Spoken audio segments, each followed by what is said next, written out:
Hero गोड़ छूटा था मेरा तुम पे उतर गया। पहले हटाओ हाथ हटाओ, तुम पे उतर गया। ये जो लाइन है औकात पे रहो, औकात पे रहो, इज्जत करते हैं औकात पे रहो। कितने लोग को गया 9 जने कितना जाएगा, पागल हो। सब दे दो, हम पगलाइल का नहीं सब दे दिए, दे उनसे पूछो, उनसे पूछो क्या नहीं दिए, पूछो। तुम भले साल भर में याद नहीं आओगे लेकिन राकेश मिश्रा हर पल याद आएंगे। भाषा चेंज हो गई, देते हैं बातें नहीं है। भाषा तुम के उतर गई। प्यार और मोहब्बत में, प्यार और मोहब्बत में हर बात की न जाकर होती है। गोड़ छूटा था मेरा तुम पे उतर गया। हीरो गोड़ छूटा था मेरा तुम पे उतर गया। पहले हटाओ हाथ हटाओ, तुम पे उतर गया।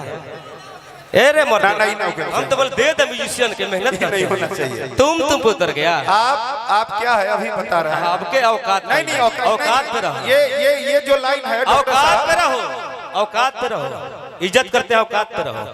तुम पे उतर गया। अब ना बोले कि समझदार के ना बोले।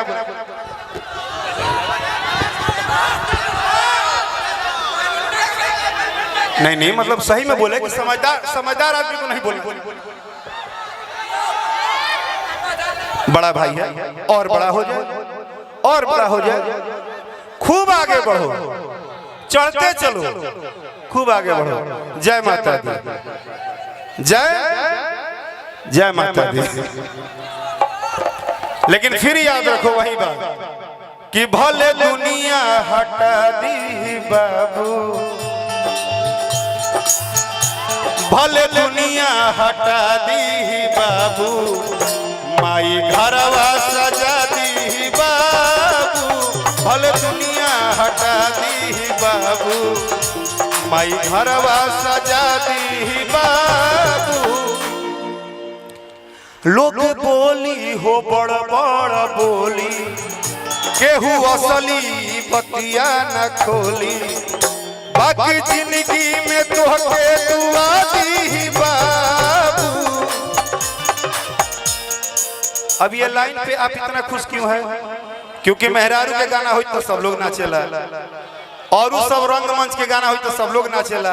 माई में ऐसा बात का बा, एके बात बा कि हम दुनिया के किसी कोने से जब कमा के आते हैं तो माँ ही पहला शब्द होती है जो कहती है कि बबुआ खाना खिला है।